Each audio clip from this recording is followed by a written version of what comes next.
दोस्तों, इस कहानी की शुरुआत में हमें एक ऑफिस वर्कर को दिखाया जाता है जो कि अपना काफी दिनों का काम खत्म कर कर अपने घर वापस लौट रहा होता है।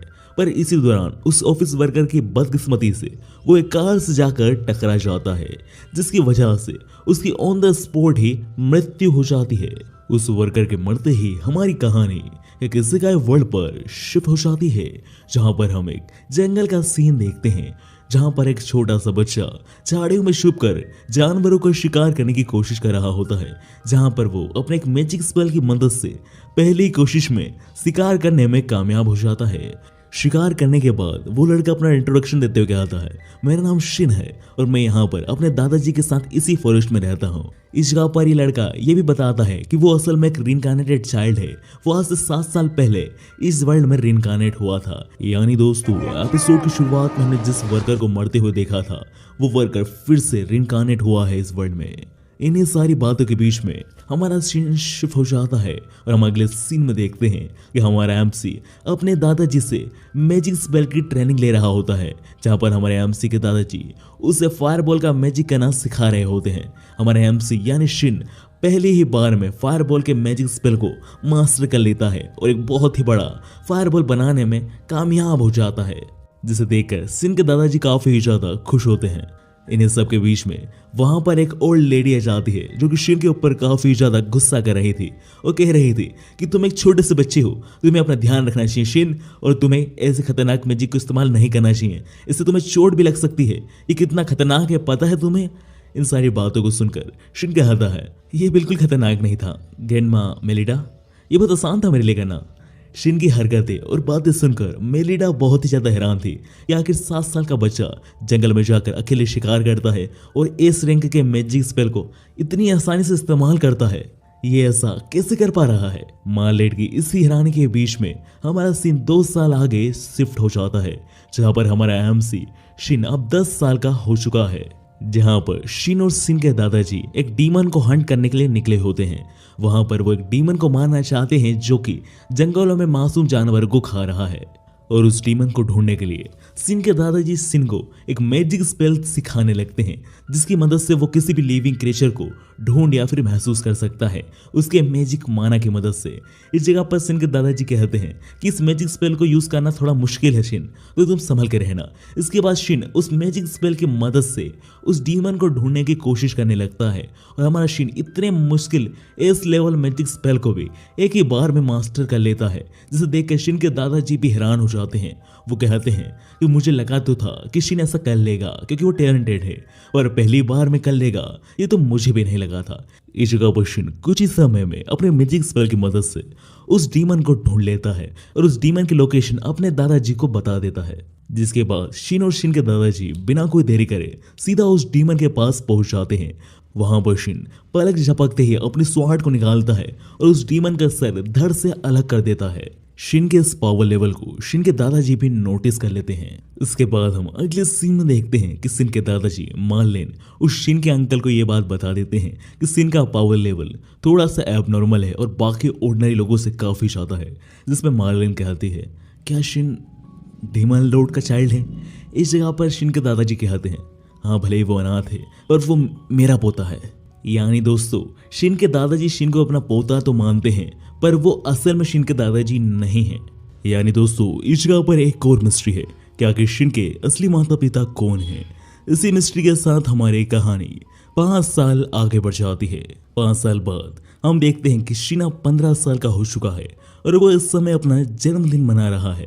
शिन के जन्मदिन को अटेंड करने के लिए शिन के एक अंकल और शिन के कुछ कजन्स भी आते हैं, जहां पर बर्थडे के दौरान शिन के कजन शिन से पूछते हैं, आगे शिन तुमने भविष्य के लिए क्या सोचा है, तुम आगे जाकर क्या बनना चाहते हो?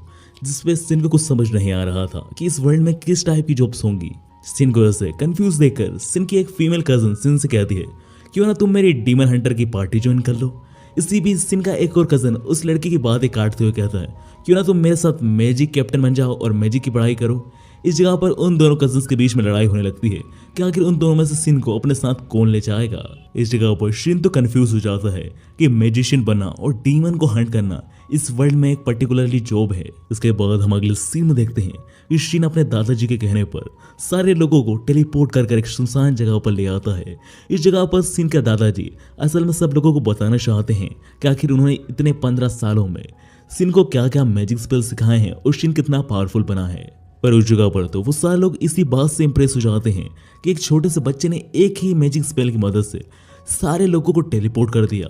इस जगह पर उन्हें यह भी पता चलता है कि शिन को टेलीपोर्टेशन मैजिक शिन के दादाजी ने नहीं सिखाया था, बल्कि शिन ने ही अपने आप से ही इस मैजिक को ढूंढा और उसे सीखा था। इसी बीच हम अगले सीन में देखते हैं कि शिन अपने दादाजी के कहने पर अपने मैजिक स्पेल को तैयार करना शुरू कर देता है और उस मैजिक स्पेल को सीधा एक पहाड़ के ऊपर इस्तेमाल कर देता है।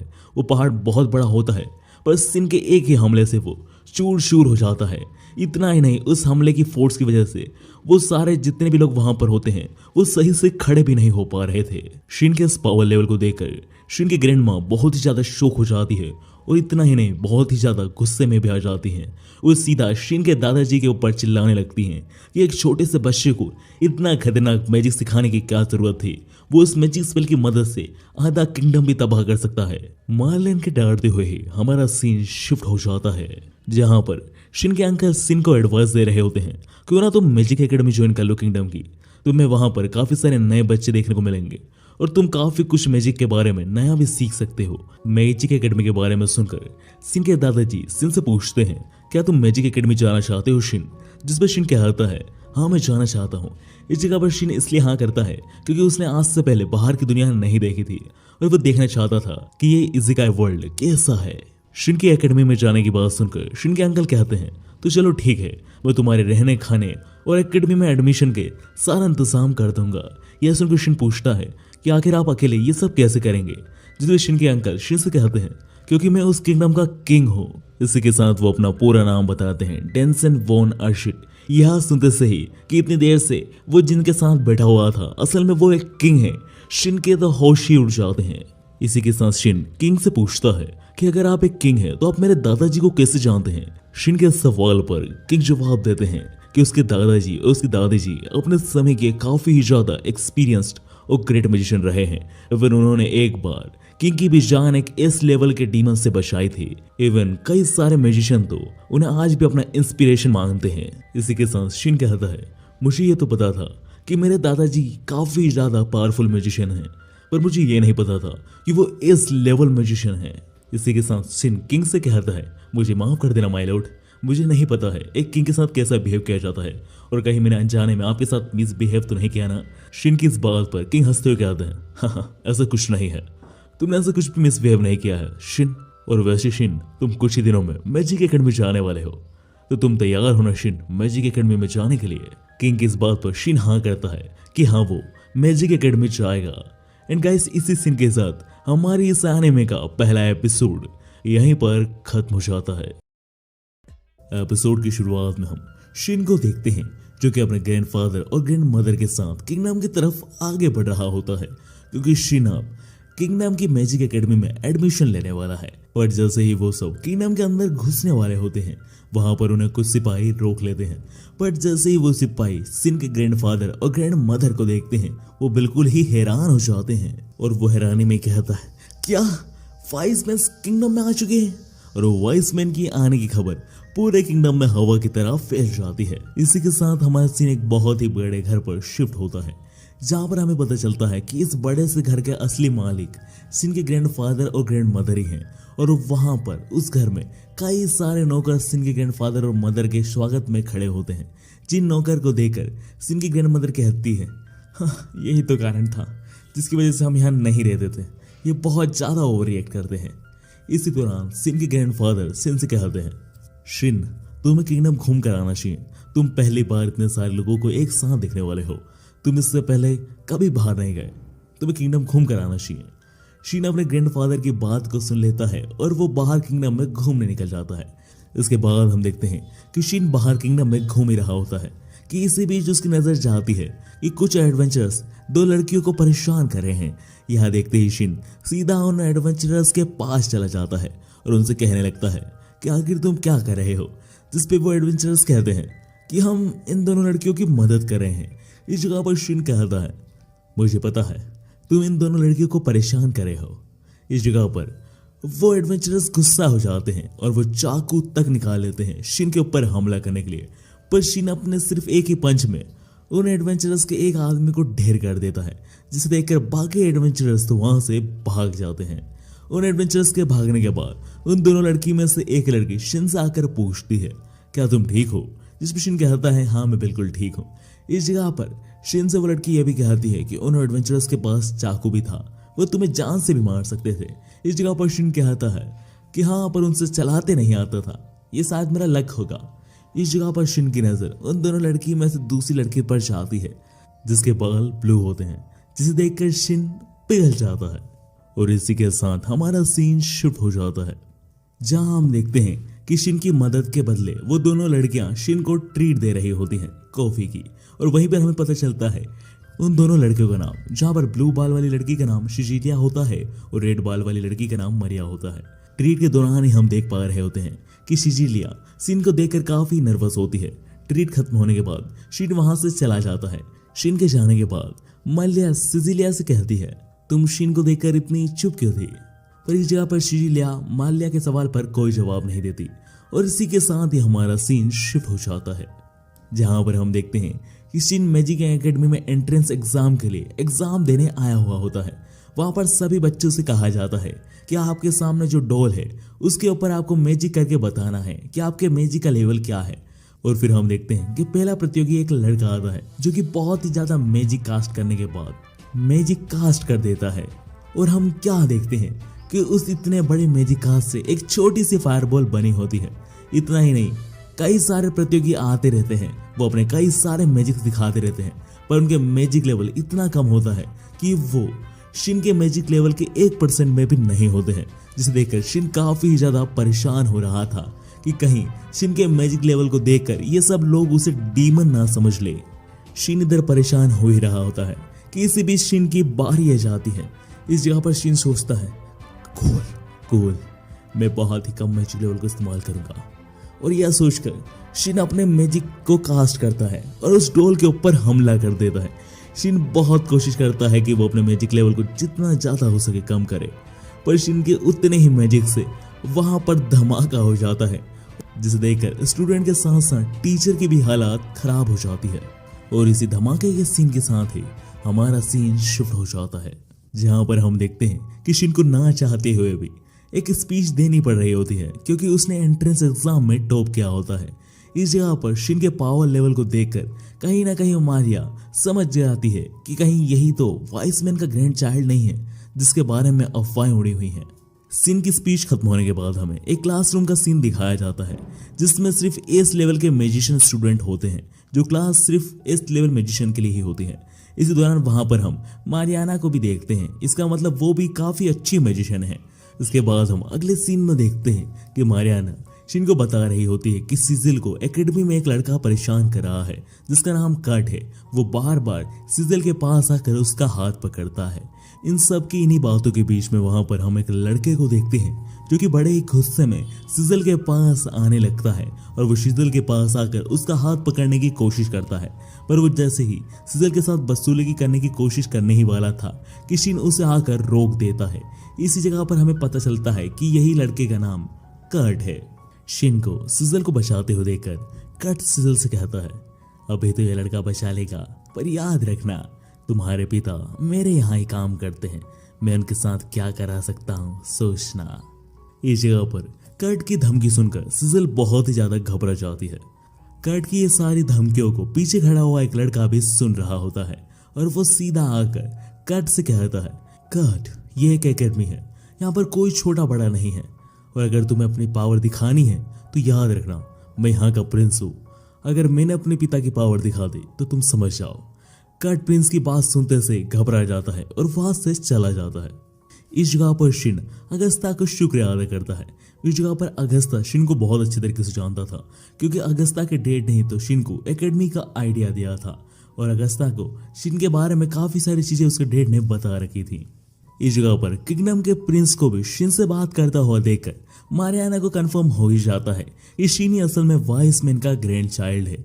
इस जगह पर मारियाना यह पता करते ही वो शिन से कहती है, शिन क्या तुम मुझे वाइस मैन और उनकी पार्टनर से मिलवा सकते हो, क्योंकि मैंने उनकी काफ़ी सारी कहानियां बचपन में सुनी हैं, मुझे उनसे मिलना है। इस जगह पर मारियाना को इतना एक्साइटेड देखकर शिन को कोई इश्यू नहीं होता और वो मारियाना को उनसे मिलवाने के लिए हाँ कर देता है।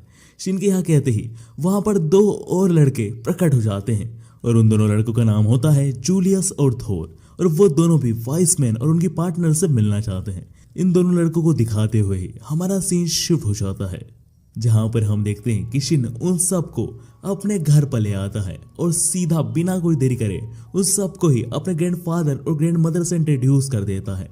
पर इस दौरान शिन के क्लासमेट तो वाइस मैन और उनकी पार्टनर को देखकर हैरान खड़े थे। इन्हीं सब के दौरान शिन की ग्रैंड मदर सिजल को देखकर काफी हैरान थी और काफी शक की निगाहों से देख रही थी, और वो सीधा सिजल से कहती है, क्या तुम एक मतलबी लड़की हो? तुम शिन का इस्तेमाल करना चाहती हो? तुम कमजोर होने का नाटक कर रही हो ताकि शिन तुम्हें हमेशा प्रोटेक्ट करे, और तुम शिन के पावर मैजिक से अपनी ड्रेस पे एन्चांटमेंट भी लगवाने आई हो ना। इस जगह पर सिजल को तो रोना ही आ जाता है और वो सबसे माफी मांगने लगती है, खास करके ग्रैंड मदर से, और कहती है, हाँ शायद मैं शिन का इस्तेमाल कर रही हूँ, मैं कमजोर हूँ, मेरी वो मदद कर रहा है, हाँ शायद मैं शिन का इस्तेमाल ही कर रही हूँ। और वो काफी ज्यादा फुट फुट के रोने लगती है। इस जगह पर शिन की ग्रैंड मदर सिजल की इस काइंडनेस को देखकर कहती है, मैं बस तुम्हें चेक कर रही थी, रोना बंद करो लड़की। और वो सीधा सिजल को गले लगा लेती है। शिन और शिन के ग्रैंडफादर शिन की ग्रैंड मदर की इस करतूत को देखकर काफी गंदा रिएक्ट कर रहे होते हैं। खैर इसी के साथ हमारा सीन शिफ्ट हो जाता है और हम अगले सीन में देखते हैं कि शिन अपने सारे क्लासमेट्स को एन्चांटेड ड्रेस दे देता है। इन एन्चांटेड ड्रेस का फायदा ये है कि शिन के क्लासमेट्स के ऊपर कोई भी अगर जानलेवा हमला करेगा तो उस हमले का असर इन एन्चांटेड ड्रेस की वजह से होगा ही नहीं, क्योंकि शिन ने इन ड्रेसेस को बनाने में काफी ज्यादा मैजिक स्पेल का इस्तेमाल किया है। इस जगह पर शिन की तरफ से मिले हुए ड्रेसेस को देखकर सबसे ज्यादा खुश सिजल थी। इसके बाद शिन अपने क्लासमेट्स से कहता है कि अब रात ज्यादा हो गई है, इसलिए मैं तुम्हें अपने मैजिक स्पेल से तुम्हारे घर छोड़ देता हूँ। इसके बाद हम देखते हैं कि शिन अपने मैजिक स्पेल की मदद से फिर से टेलीपोर्टेशन गेट खोल देता है। उन सबको घर छोड़ने से पहले शिन उन्हें अपना फॉरेस्ट वाला घर दिखाता है, जहां पर वो पहले रहा करता था।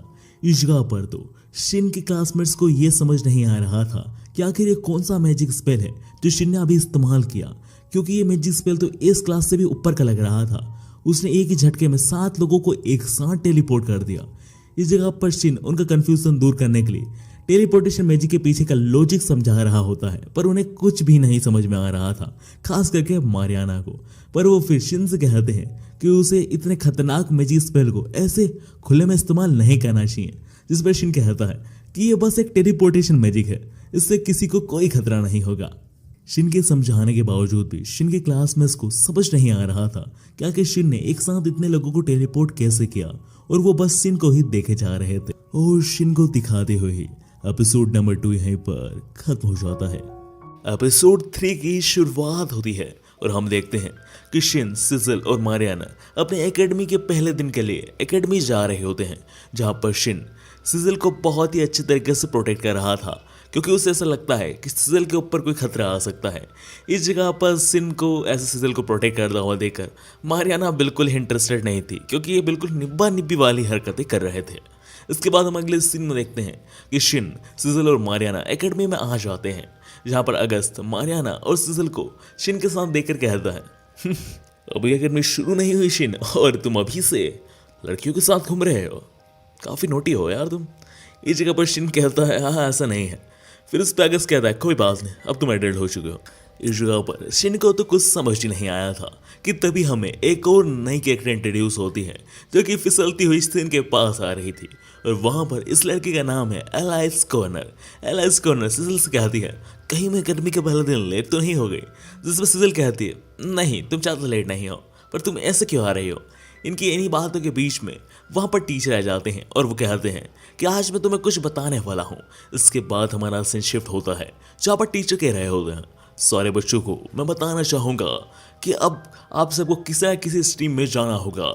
अगर आप चाहें तो आप एक ऐसी स्ट्रीम में जा सकते हैं जहाँ पर बच्चों को घर के काम मैजिक से करना सिखाते हैं, या फिर आप दूसरी स्ट्रीम में जा सकते हैं जहाँ पर एक नाइट बन सकते हैं आप, और आपको मैजिक की मदद से ताकतवर और मस्कुलर बनाया जाएगा।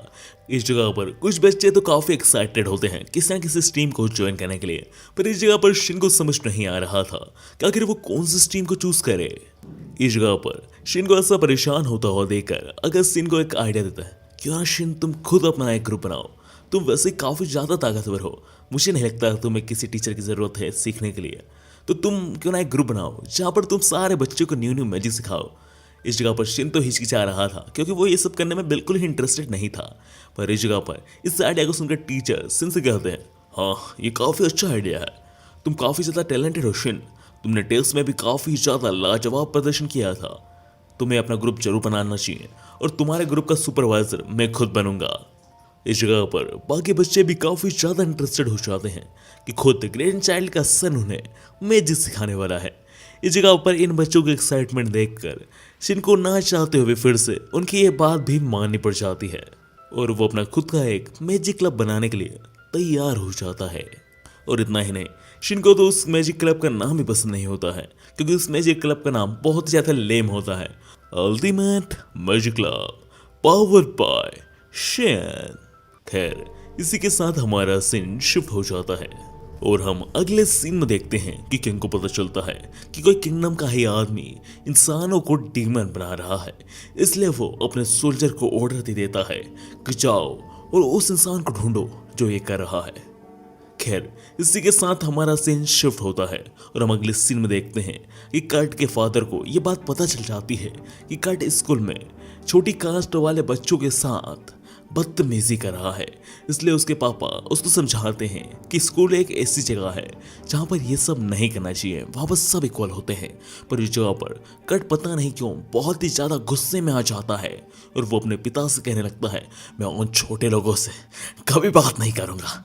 और ऐसे कहते हुए वो अपने ही पिता से बदतमीजी कर रहा होता है कि तभी कट के फादर को गुस्सा आ जाता है और वो सीधा कट को चाटा जड़ देते हैं और अपने ही सिपाहियों से कहते हैं कि कट को जाकर अपने कमरे में बंद कर दो। इस जगह पर कट की इस कंडीशन को देखकर कट के पिता काफी ज्यादा चिंतित होते हैं। खैर इसी के साथ हमारा सीन फिर से मैजिक एकेडमी में आता है जहाँ पर शिन कट के बारे में ही अपने क्लासमेट से पूछ रहा होता है कि आखिर कट इतना घमंडी क्यों है। इस पर वहीं पर खड़े थॉम और वेलेस कहते हैं कि कट बचपन से ऐसा नहीं था, वो हाल फिलहाल में ही ऐसा हुआ है, हम उसके साथ बचपन में पढ़ चुके हैं, तब वो काफ़ी ही काइंड हार्टेड बंदा था। इस जगह पर थोर और वेलेस की बात सुनकर अगस्त कहता है कि अगर ऐसा है तो कट ऐसा कब बना, जिस पर थोर कहता है शायद मुझे इसका जवाब पता है, मैं कंफर्म नहीं हूँ, पर जब से कट प्रोफेसर स्टोम की लेबोरेटरी में जाना शुरू किया था तब से ही वो ऐसा बना है। इस जगह पर अगस्त कहता है हाँ उसके बारे में सुना है, उसे मैजिक एकेडमी से भी निकाला गया है क्योंकि उसके ऊपर काफ़ी गलत एक्सपेरिमेंट करने का आरोप है। और इतना ही नहीं, हमने ये भी सुना है कि वो अपनी आंखें ढक कर रखता था, उसकी आंखें किसी ने नहीं देखी है अभी तक। इस जगह पर यह सारी बातें सुनकर सिन मन में क्या था, एक ऐसा साइंटिस्ट जो अपनी आंखें छुपा कर रखता था, कहीं ये डीमन तो नहीं है ना। शिन के यहाँ कहते हुए हमारा सीन शिफ्ट हो जाता है और हम दूसरी तरफ देखते हैं कि कट की मदर किसी इंसान से बात कर रही थी कि क्या आप मेरे बेटे को प्लीज़ ठीक कर सकते हैं। इस जगह पर वो इंसान कहता है हाँ कर सकता हूँ, चिंता मत करें, वो मेरा स्टूडेंट है। इस जगह पर हमें पता चलता है कि वो इंसान और कोई नहीं स्टोम होता है। स्टोम कट की मॉम से यह सब कहने के बाद सीधा कट के रूम की तरफ आगे बढ़ जाता है और फिर हम देखते हैं कि जैसे ही स्टोम कट के रूम में पहुंचता है वो कट को समझाने की बजाय कट से कहने लगता है, मैंने तुमसे कहा था ना कि तुम अपनी शक्ति से कुछ भी कर सकते हो। इस जगह पर कट कहता है हाँ आपने सही कहा था, पर मैं उस वॉइसमैन के ग्रैंड चाइल्ड को कुछ नहीं कर पाया।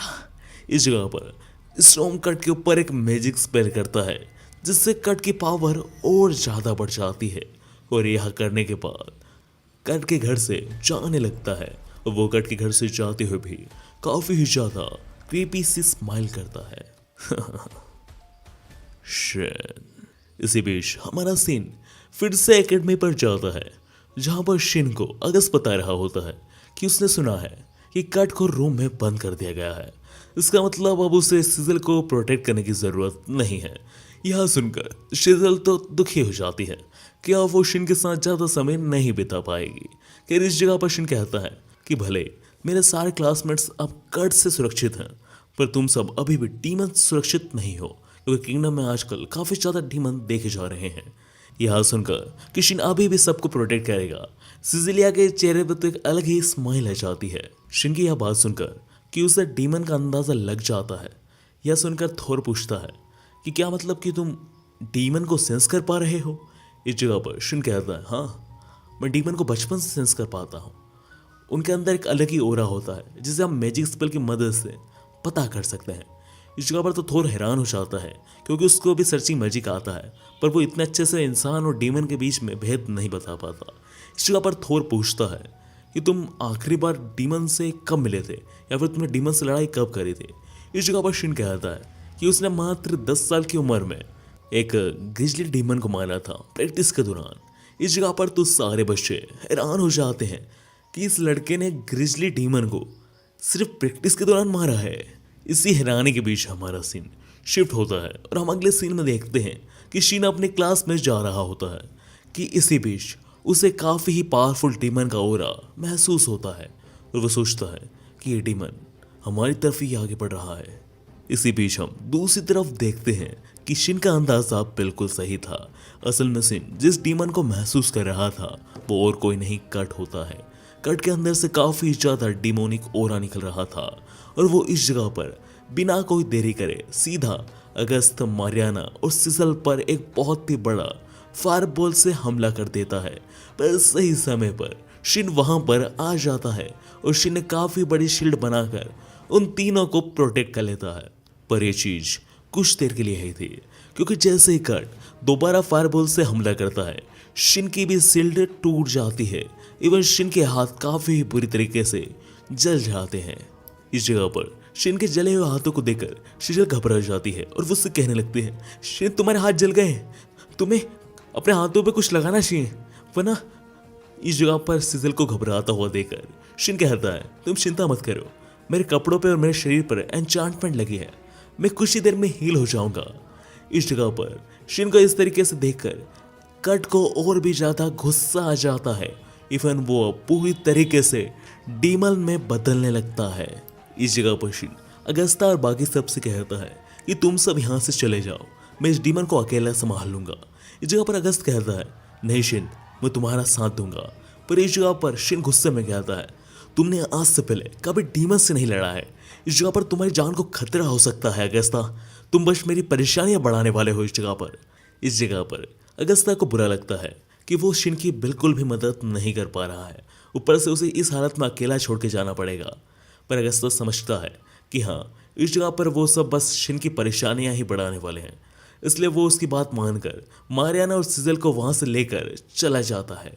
सो गाइस, इसी सीन के साथ हमारा यह एपिसोड नंबर 3 यहीं पर समाप्त हो जाता है। एपिसोड की शुरुआत में हम देखते हैं कि शिन जैसे ही देखता है कि उसके सारे दोस्त वहां से जा चुके हैं और लड़ाई के दौरान उन्हें कोई चोट नहीं लगेगी, शिन एक राहत की सांस लेता है कि इसी बीच वो कट को देखता है, जहां पर कट अपने आप को ही सेल्फ डिस्ट्रैक्ट करके पूरे एकेडमी के साथ शिन को भी मारना चाहता है और वो कहता है, अब मारो शिन। इस जगह पर शिन चाहता था कि वो कुछ ऐसा रास्ता ढूंढे कि इस दौरान कट की भी मृत्यु ना हो, पर वो जब देखता है कि कट अपने आप को तबाह करने के साथ साथ पूरी एकेडमी को भी तबाह करना चाहता है, तो वो ज़्यादा लोगों की जान बचाने के लिए ना चाहते हुए भी अपनी तलवार को बाहर निकालता है और एक ही ब्लो में कट के सर को धड़ से अलग कर देता है। इस जगह पर on the spot he cut की मृत्यु हो जाती है। जैसे ही शिन और कट के बीच की लड़ाई खत्म होती है, वहां पर सिजल, मारिया और अगस्ता भी आ जाते हैं, जहां पर सिजल बहुत ही तेजी से शिन के पास जाती है और उसे चेक करने लगती है कहीं शिन को कुछ हुआ तो नहीं है ना। पर इस जगह पर शिन काफी ज्यादा उदास था कि अगर वो और कोशिश करता तो वो शायद कट को बचा सकता था। इसी सीन के साथ हमारा सीन शिफ्ट होता है और हम अगले सीन में देखते हैं कि स्टॉर्म एक बिल्डिंग के ऊपर खड़ा होकर शिन को ही देख रहा होता है, जहां पर हम देखते हैं कि शिन पिछले इंसिडेंट से अभी तक उभरा नहीं है। वो अभी भी कर्ट की मौत का दोष अपने आप को ही दे रहा है।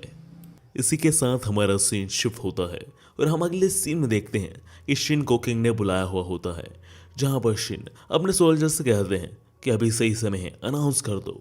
इस जगह पर वो सोल्जर अनाउंस करता है, शिन आपको मेडल दिया जाएगा क्योंकि आपने एक डीमोनॉइड को मारा है और आपको इसके लिए किंगडम का हीरो भी घोषित किया जाएगा क्योंकि आपने एकेडमी के काफी सारे बच्चों की जान एक डीमोनॉइड से बचाई है जो अपने आप को सेल्फ डिस्ट्रक्ट करके पूरी एकेडमी को उड़ाने आया था।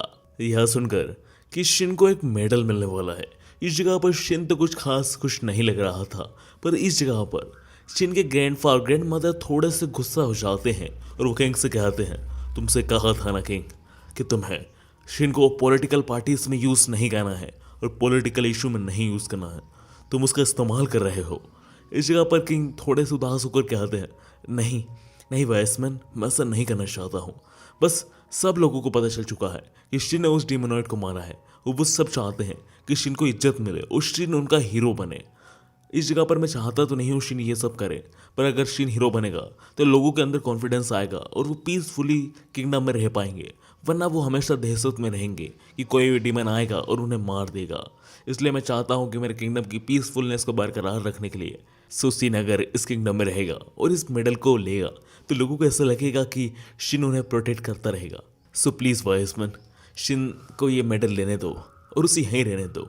इस जगह पर शुरुआत में ग्रैंडफादर तो गुस्से में थे, पर जब किंग कहते हैं प्लीज़ वाइसमैन इस किंगडम के लिए, प्लीज़ मेरे लिए, इस जगह पर वाइसमैन ना चाहते हुए भी किंग की बात मान लेते हैं और शिन को एज अ हीरो पोर्ट्रे करने के लिए कन्विंस हो जाते हैं।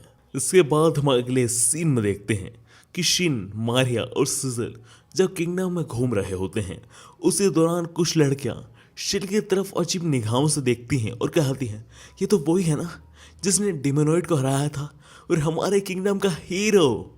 और इस जगह पर सीजल, शिन और मारिया को अंदाजा लग जाता है कि पूरे किंगडम में ये बात फैल चुकी है कि शिन ने ही उस डिमोनॉइड को हराया है और शिन आखिर क्या चीज़ है। इस जगह पर हम देखते हैं कि शिन को बहुत ही ज़्यादा अटेंशन मिल रहा होता है किंगडम में। इवन दूसरी तरफ मैजिक एकेडमी में हमने पिछले एपिसोड में जिस मैजिक क्लब को बनाता हुआ देखा था शिन के थ्रू, उस मैजिक क्लब में सारे के सारे स्टूडेंट अब ज्वाइन होना चाहते हैं। इवन इतने ज़्यादा कि एकेडमी के 70% स्टूडेंट तो सिर्फ उसी क्लब में ज्वाइन होना चाहते हैं।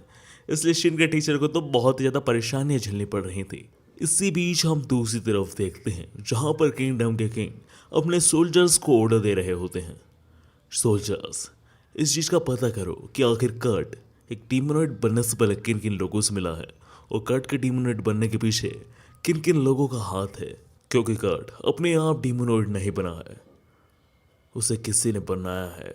किंग के ऑर्डर पर सारे के सारे सोल्जर्स इस चीज़ की इन्वेस्टिगेशन पर लग जाते हैं। इसी के साथ हमारा सीन फिर से मैजिक एकेडमी में जाता है, जहाँ पर शिन के मैजिक क्लब में इतने सारे बच्चों में से 2 नए बच्चे सिलेक्ट होते हैं, जिनमें से एक लड़के का नाम होता है मार्क बीन और लड़की का नाम होता है ओलिविया। मार्क बीन एक ऐसी फैमिली से बिलोंग करता है जो कि पूरे किंगडम की सबसे अच्छी स्वॉर्ड बनाती है। मार्क की फैमिली के बैकग्राउंड को पता करते ही शिन मार्क से कहता है, मार्क क्या तुम मेरे लिए एक स्वॉर्ड बना सकते हो।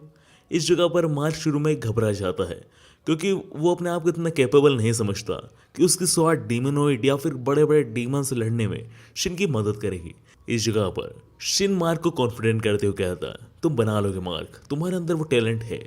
इस जगह पर मार्क भी कॉन्फिडेंट हो जाता है और वो शिन से कहता है, ओके मैं तुम्हारे लिए ज़रूर बनाऊंगा शिन एक बेहतरीन स्वॉर्ड। इसी के साथ हम अगले सीन में देखते हैं कि किंग के सोल्जर कट के ऊपर इन्वेस्टिगेशन करते करते कि आखिर कट कैसे एक डिमोनॉइड बना, वो आखिरकार स्टॉर्म के पास पहुंच ही जाते हैं। वहां पर वो स्टॉर्म से काफ़ी ज़्यादा पूछताछ कर रहे थे और इसी पूछताछ के दौरान वो स्टॉर्म से एक सवाल पूछते हैं कि आखिर तुम अपनी आंखों को ऐसा ढक कर क्यों रखते हो। इस चीज़ के जवाब में स्टॉर्म में काफ़ी ज़्यादा मन गढ़ंत कहानी बनाता है और कहता है कई साल पहले जब नोबल्स को पता चला कि मैं उनसे ज़्यादा शक्तिशाली हूँ, तो नोबल्स ने मुझे पकड़ लिया और मेरे ऊपर काफ़ी सारे एक्सपेरिमेंट किए। इतना ही नहीं, उन्होंने मेरी आंख भी फोड़ दी ताकि मैं मैजिक ना कर पाऊँ और उन्हें कभी सरपास ना कर पाऊँ। इस जगह पर सोल्जर ऐसा प्रिटेंड करते हैं कि उन्हें उनकी बात पर विश्वास हो चुका है और सोल्जर्स स्टॉर्म से कहते हैं, आपको कट के बारे में तो पता ही होगा। जिस पे स्टॉर्म कहता है, हाँ, वो एक डीमोनॉइड बन गया था और वो मारा जा चुका है। मुझे काफ़ी दुख हुआ है सुनकर। यह सुनकर सोल्जर स्टॉर्म से कहते हैं, हमने सुना है आप काफ़ी अच्छे तरीके से डीमोनॉइड के बारे में जानते हैं। क्या आप कट को देखकर बता सकते हैं कि उसके ऊपर कौन सा मैजिक स्पेल तैयार हुआ है? प्लीज़ उसकी डेड बॉडी को देखकर हमें जानकारी दें। ये आपकी काफ़ी बड़ी मदद होगी हमारे लिए। यह सुन के स्टॉर्म की मदद करने के लिए राजी हो जाता है। इसके बाद वो सब रूफ के टॉप पर जाते हैं। उस जगह पर स्टॉर्म देखता है कि कट वहाँ पर आसपास में कहीं भी नहीं है। यह देखकर स्टॉर्म बाकी सोल्जर से पूछता है कि कट की डेड बॉडी कहाँ है, जहाँ पर सोल्जर्स कहते हैं, स्टॉर्म, तुम अब पकड़े जा चुके हो। तुम्हें क्या लगता है हम पागल हैं? जब हमने तुमसे पूछा कि कट के साथ हुआ है उसके बारे में तुम्हें पता है, इस पर तुमने कहा हाँ तुम्हें पता है, पर हमने तो किंगडम में किसी को नहीं बताया कि असल में कट ही वो डिमोनॉइड बना था। इसका मतलब कट को डिमोनॉइड बनाने के पीछे तुम्हारा हाथ था। इस जगह पर स्टॉर्म घबराने की बजाय हंसने लगता है। तो तुम्हें पता लगेगा। चलो ठीक है, अब मुझे कुछ प्रिटेंड करने की ज़रूरत नहीं है। जैसे ही स्टॉर्म यह कहता है, हमारा सीन शिफ्ट होता है और हम दूसरी तरफ देखते हैं कि शिन और बाकी सारे क्लासमेट्स शिन के साथ अपने एकेडमी खत्म होने पर घर जा रहे होते हैं कि इसी बीच उनके पास ही बहुत ही बड़ा धमाका होता है। और ये धमाका असल में स्टॉर्म ने ही किया था, क्योंकि जब शिन उस धमाके की जगह पर जाता है तो वो देखता है कि स्टॉर्म ने सारे सोल्जर्स को हरा दिया है और वो काफ़ी बुरी हालत में है। इस जगह पर शिन को देखकर एक सोल्जर कहता है, शिन, यहाँ से भागो, ये तुम्हें भी मार देगा, ये बहुत शक्तिशाली है। इस जगह पर शिन बस अगस्त से ये पूछता है, क्या यही वो है जिसने कट को डीमन बनाया है? जिस पे अगस्त कहता है, हाँ, यही स्टॉर्म है। इस जगह पर शिन स्टॉर्म से कहता है, तुमने आखिर एक छोटे से बच्चे को डीमन क्यों बनाया? जिस पे स्टॉर्म हंसते हुए कहता है, वो तो बस एक प्यादा था जिसको मैंने बस अपने एक्सपेरिमेंट के लिए इस्तेमाल किया था। स्टॉर्म के मुंह से ये सब सुनने के बाद शिन को समझ आ चुका था कि स्टॉर्म के लिए कट की मृत्यु कुछ खास मायने नहीं रखती। वो बस एक प्यादा जैसा था स्टॉर्म के लिए। ये देखकर कि स्टॉर्म के लिए इंसानों की जिंदगी कोई मायने नहीं रखती और वो बस एक प्यादे हैं, शिन को और भी ज़्यादा गुस्सा आ जाता है और शिन सीधा स्टॉर्म के ऊपर हमला कर देता है। पर स्टॉर्म शिन के हमले बहुत ही इजीली डॉज कर रहा होता है। इस जगह पर काफ़ी देर तक स्टॉर्म शिन के हमले डॉज करता है, पर शिन अपने पूरे पोटेंशियल का इस्तेमाल कर एक हमला स्टॉर्म के ऊपर मार ही देता है। इससे स्टॉर्म के आंखों के सामने के चश्मे हट जाते हैं और हम सीरीज में पहली बार देखते हैं स्टॉर्म की आंखों को, जो कि बहुत ही ज़्यादा लाल होती हैं, जिसे देखकर शिन को अंदाजा लग जाता है कि स्टॉर्म कोई इंसान नहीं है, असल में वो भी कट की तरह आधा डीमन और आधा इंसान है। इस जगह पर शिन स्टॉर्म से पूछता है, क्या तुम एक डीमन हो? इस पर स्टॉर्म कहता है, हाँ, मैं एक हाफ डीमन हूँ, मुझे और शक्तियाँ चाहिए थी, इसलिए मैंने अपने शरीर में डीमन इंजेक्शन को इंजेक्ट किया और मैं अब हाफ डीमन बन चुका हूँ और मैं यही इंजेक्शन सारे अपने स्टूडेंट के अंदर लगाकर एक आर्मी बनाना चाहता हूँ ताकि मैं उस किंगडम के ऊपर राज कर सकूँ। इस जगह पर शिन स्टॉर्म की बातें ज़्यादा नहीं सुनता है और सही समय देखते ही स्टॉर्म के ऊपर एक लेज़र बीम से हमला कर देता है।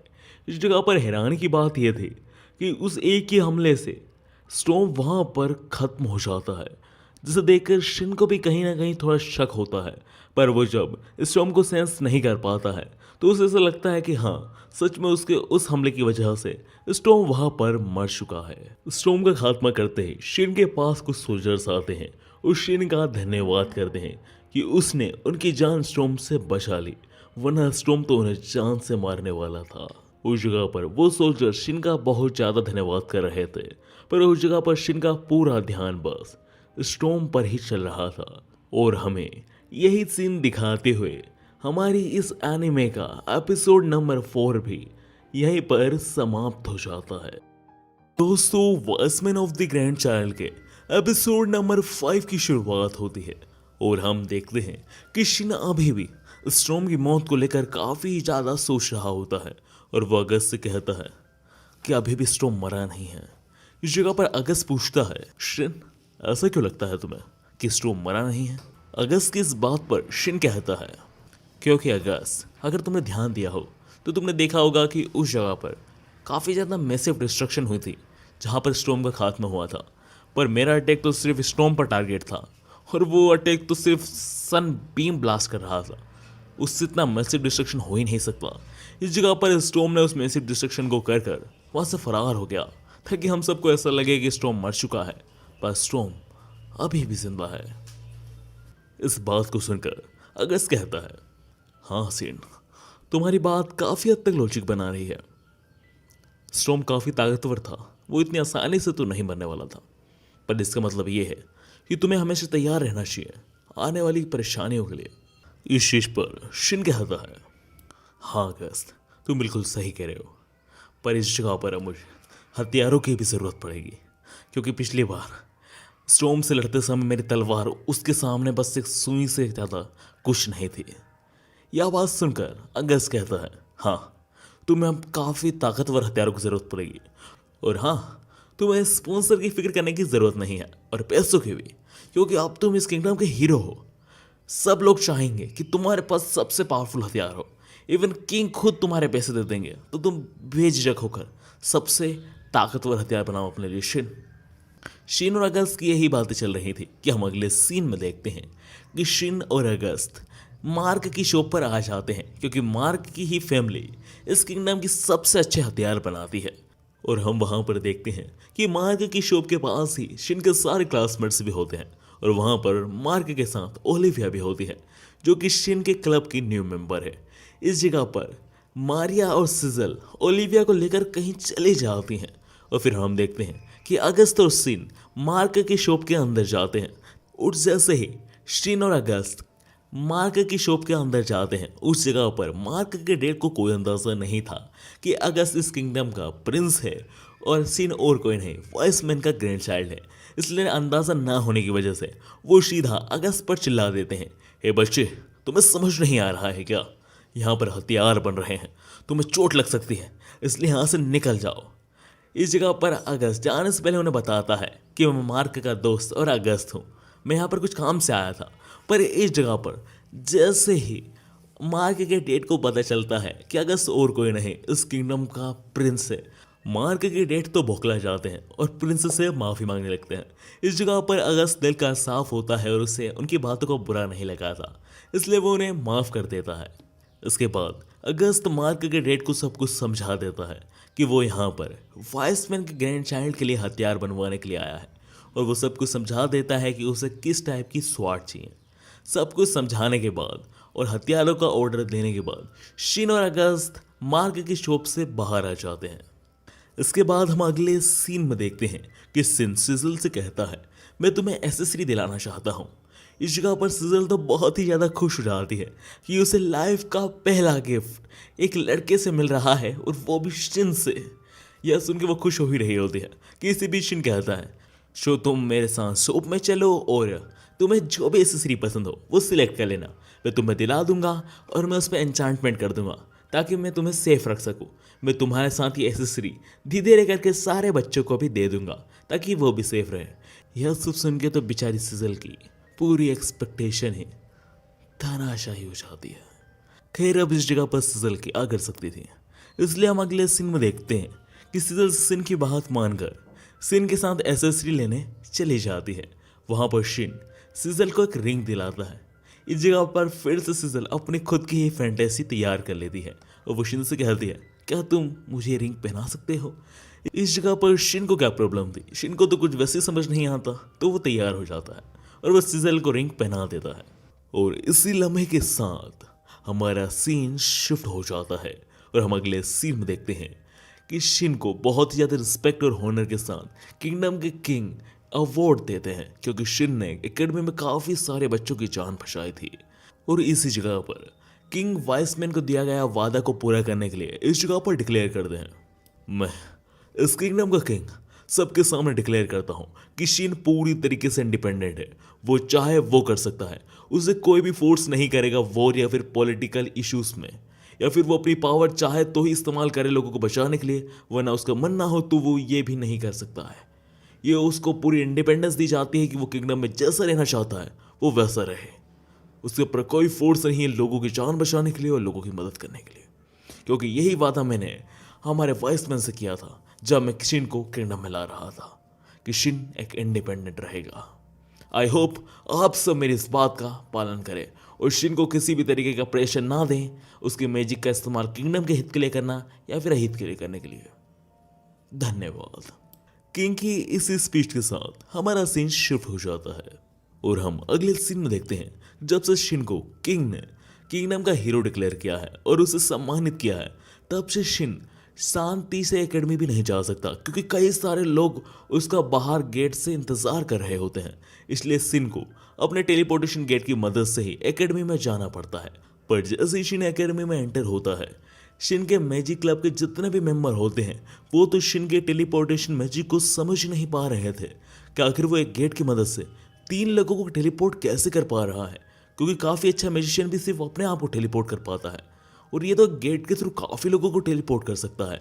इस जगह पर शिन उन्हें समझाने की कोशिश करता है कि मैजिक आखिर ये क्या है, पर उन्हें समझ नहीं आ रहा था।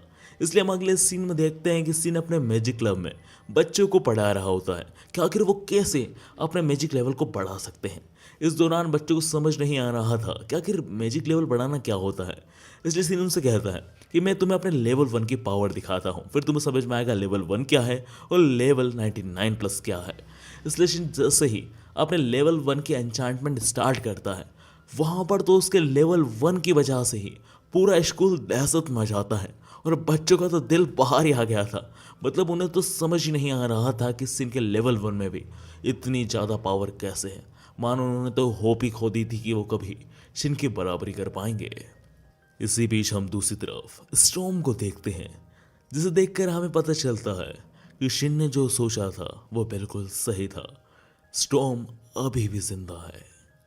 इसी के साथ हमारा सीन फिर से शिन पर जाता है, जहाँ पर शिन अपने टेलीपोर्टेशन मैजिक गेट की मदद से अपने सारे क्लासमेट्स को अपने ग्रैंडफादर से मिलाने के लिए ले आता है। इस जगह पर बातों के दौरान शिन के ग्रैंडफादर को कहीं ना कहीं पता चल चुका था कि शिन के क्लासमेट्स शिन को बहुत ज़्यादा ही कुछ मान रहे हैं और उन्हें ऐसा लग रहा है कि वो शिन के मुकाबले काफ़ी कमज़ोर हैं। उनकी इसी सोच को गलत करने के लिए शिन के ग्रैंडफादर शिन का ही खुद का बनाया गया स्पेशल मैजिक टेलीपोर्टेशन गेट को अपने एन्चांटमेंट से समन कर लेते हैं, जिसे देखकर सभी के साथ शिन भी हैरान हो जाता है कि यह मैजिक तो उसका है, उसने बनाया है। उस गेट को समन करने के बाद शिन के ग्रैंडफादर सब बच्चों से कहते हैं, ये शिन का स्पेशल मैजिक है। इस मैजिक के पीछे का अगर तुम लॉजिक समझ लो तो तुम इतने स्पेशल मैजिक को भी चुटकियों से कर सकते हो बच्चों। सो तुम सब बस मेहनत करो, तुम एक दिन शिन क्या मुझसे भी बड़े मैजिशियन बन जाओगे। शिन के ग्रैंडफादर की ये सारी बातें सुनकर कहीं ना कहीं शिन के सारे क्लासमेट्स को अपने अंदर विश्वास आना शुरू हो गया था। इसी सीन के साथ हमारा सीन शिफ्ट होता है और हम अगले सीन में देखते हैं कि शिन और शिन के सारे क्लासमेट्स वहाँ से जा चुके होते हैं। तब ग्रैंडपा से कहती है, तुमने काफ़ी अच्छा दिमाग लगाया, तुमने उस मैजिक को दिखाकर उन सारे बच्चों के अंदर से वो डर हटा दिया कि वो सब कभी शिन की बराबरी नहीं कर पाएंगे। शिन की ग्रैंडमा की इस बात पर शिन के ग्रैंडफादर कहते हैं हाँ, और वो यह कहकर कुछ सोच रहे होते हैं।